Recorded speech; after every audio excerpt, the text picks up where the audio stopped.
오늘은 업고 품고 구원하신다라는 제목으로 말씀을 전하겠습니다.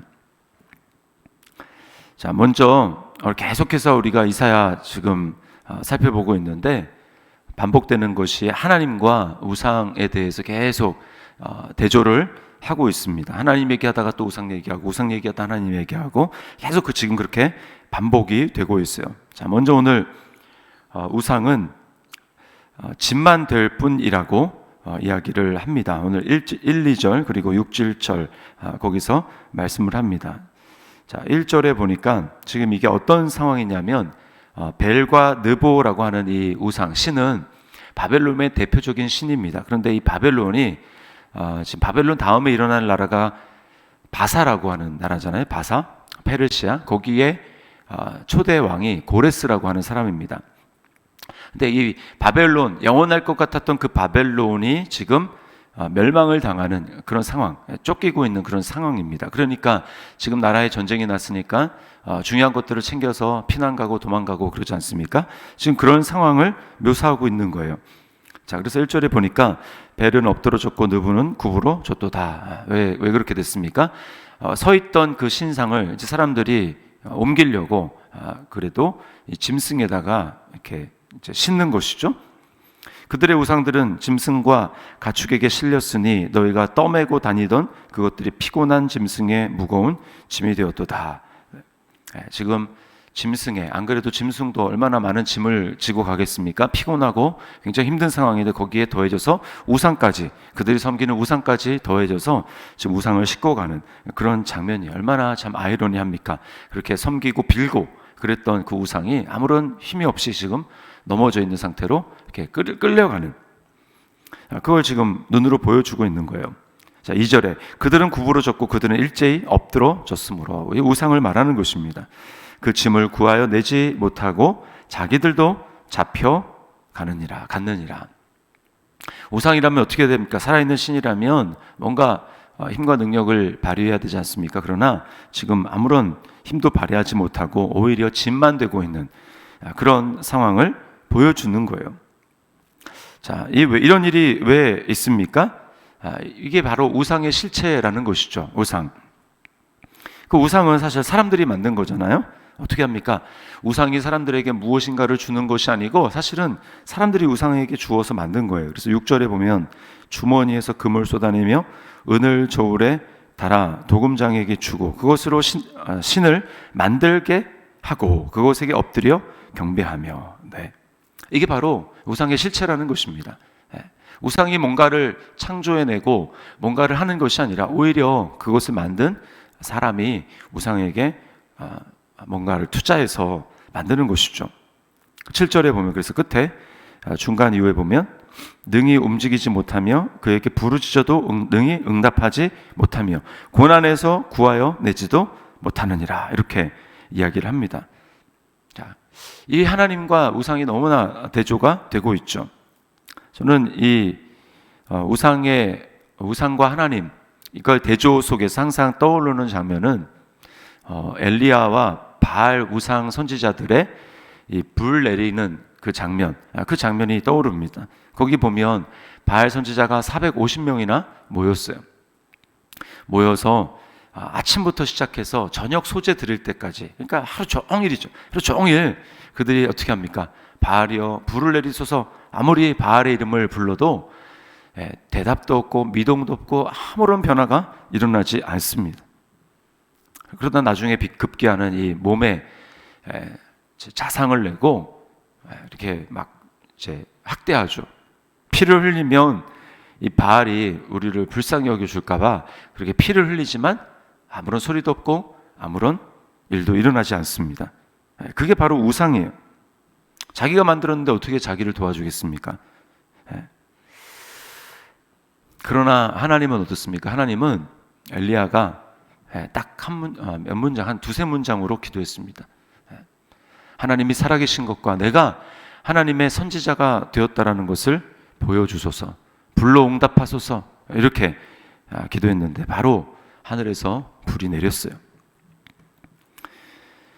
자, 그 하나님에 대해서 오늘 본문에서 뭐라고 이야기합니까? 집만 되는 하나님, 집만 되는 우상과 비교해서 하나님은 우리의 짐을 져주시는 그런 하나님이십니다. 성경에 하나님 우리의 짐을 져주신다 말씀하지 않습니까? 자, 3절에서 5절 말씀을 보세요. 참 은혜가 됩니다. 야곱의 집이여, 이스라엘 집에서 남은 모든 자여, 내게 들을지어다. 배에서 태어남으로부터 내게 안겼고, 참 생성될 때부터, 출생할 때부터 하나님이 안았다라는 것입니다. 태에서 남으로부터 내게 업힌 너희여. 이뿐만 아니고 4절에 너희가 노년에 이르기까지 내가 그리하겠고 백발이 되기까지 내가 너희를 품을 것이라. 내가 지었은즉 내가 업을 것이요 내가 품고 구하여 내리라. 우상은 인간이 만들었지만 우리는 하나님이 지었다. 하나님이 창조했다. 내가 너희를 지었으므로 내가 책임질 것이다. 너가 태어날 때부터 너가 죽을 때까지, 백발이 성성한 노인이 될 때까지 내가 너를 업을 것이고 품을 것이고 구하여 낼 것이다. 이게 마치 어린아이를 스스로 움직일 수 없는 그 어린아이를 품에 안고 업고 다니는 그 부모님의 모습, 엄마의 모습, 이게 바로 우리 하나님이라는 것입니다. 위경이 있습니까? 그러면 엄마의 마음이 동하죠. 그리고 무슨 수를 쓰든지 그 자녀를 먹이고 입히고 모든 상황을 다 해결해 주는 것입니다. 하나님이 바로 내가 그런 하나님이다 라고 말씀하고 있는 거예요. 그래서 5절에 뭐라고 합니까? 너희가 나를 누구에 비기며 누구와 짝하며 누구와 비교하여 서로 같다 하겠느냐. 누가 우리를 태어날 때부터 그리고 우리가 죽을 때까지 책임질 수 있는 사람이 세상에 도대체 누가 있습니까? 부모도 그렇게 할 수 없고 배우자도 그렇게 할 수 없고 누구도 그렇게 할 수 없어요. 그러나 하나님은 뭐랍니까? 내가 너희를 지었으므로 내가 처음부터 끝까지 책임진다. 나는 그런 하나님입니다. 비교 불가. 바로 그 하나님이라는 것입니다. 자, 9절 말씀해 보니까 너희는 옛적 일을 기억하라. 나는 하나님이라. 나 외에 다른 이가 없느니라. 나는 하나님이라. 나 같은 이가 없느니라. 하나님이 이제 우리에게 요구하시는 건 무엇이냐면 그런 하나님임을 너희가 기억해라. 옛적에 너희가 경험해보지 않았느냐, 들어보지 않았느냐, 그 하나님에 대해서 다시 한번 기억해내고 생각해내라 라고 하나님이 우리에게 말씀하고 있습니다. 하나님의 역사 가운데, 이스라엘의 역사 가운데 함께 하셨던 그 하나님을 기억하라 라고 말씀하는 거예요. 또 10절과 11절에 뭐라고 말씀합니까? 내가 시초부터 종말을 알리며 아직 이루지 아니한 일을 옛적부터 보이고 이르기를 나의 뜻이 설 것이니 내가 나의 모든 기뻐하는 것을 이루리라 하였노라.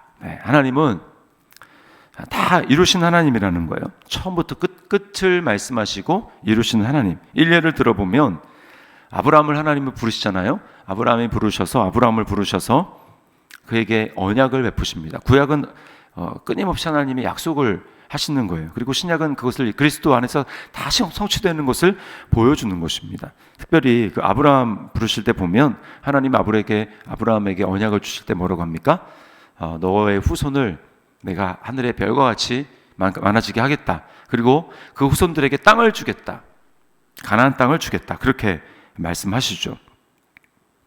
그러면서 아브라함에게 하나님은 창세기 15장에 보면 그게 그냥 순탄하게 이루어질 것이 아니고 너의 후손들이 400년 동안 종살이를 할 것이다. 그 후에 다시 거기서 풀려나서 그 모든 일들을 이룰 것이다 라고 말씀을 하십니다. 그리고 그대로 이루세요. 400년 동안, 무려 400년 동안 하나님께서는 그 모든 언약들을 이루셔서 마침내 모세를 통해서 이스라엘 백성들을 출애굽 하시고요. 그리고 그들에게 광야 훈련을 통해서 가나안 땅에 들어가게 하시죠. 정확하게 400년 동안 하나님께서 그 모든 일들을 이루십니다. 그것을 기억하라는 거예요. 내가 너에게 언제 말하고 성취하지 못한 것이 뭐가 있었냐? 내가 알지 못하고 갑자기 허겁지겁 내가 그런 일이 있을 줄 몰랐다라고 하면서 그 계획을 변경하거나 그런 적이 어디 있었느냐? 나는 언약을 그대로 성취하는 하나님이다라고 말씀하는 것입니다. 그 문제는 무엇입니까? 문제는 우상이 그렇게 헛되고 또 하나님은 이렇게 비교 불구하게 우리에게 짐이 되시는 하나님이 아니라 우리의 짐을 져주시는, 업고 또 안고 품고 구하여 내시는 그런 하나님에도 불구하고 인간이 문제라는 것입니다. 8절을 보세요. 너희 패역한 자들아. 이 패역하다는 말은 쉽게 얘기하면 반역한다라는 겁니다. 반역하고 불순종하고 대적한다라는 거예요. 왜 그렇습니까? 12절 말씀해 보니까 마음이 완악하여 공의에서 멀리 떠난 너희여. 너희 마음이 완악하다라는 거예요. 완악하다. 완악하다라는 것은 바로의 마음입니다. 바로가 어땠습니까? 하나님이 10가지 재앙을 베풀고 모세를 통해서 수많은 말씀을 했음에도 불구하고 그의 마음이 강팍했죠. 마음이 완전히 딱딱해서 하나님의 하시는 말씀을 듣지 않은 것입니다. 하나님을 하나님으로 인정하지 않고요. 그래서 우리가 우리 자신의 실체가 어떤지를 분명히 알아야 합니다. 돌과 같이 딱딱해진 이 마음, 이것을 절대로 해결할 방법이 없는 거예요. 우리 힘으로 절대로 내가 내 마음을 이제 부드럽게 해야지 한다고 해서 부드럽게 되어지는 것이 아닌 것입니다. 내가 이제 패역하지 말아야지 그렇게 한다고 해서 패역하지 않을 수 있는 것이 아니라는 거예요. 다윗을 기억하십니까? 그 시편 51편에 보면 다윗의 이 회개 시가 나옵니다. 그가 간음한 이후에 하나님 앞에 나단 선지자가 와서 죄를 책망하죠. 그때 지은 시가 시편 51편 아닙니까? 다윗이 뭐라고 고백합니까?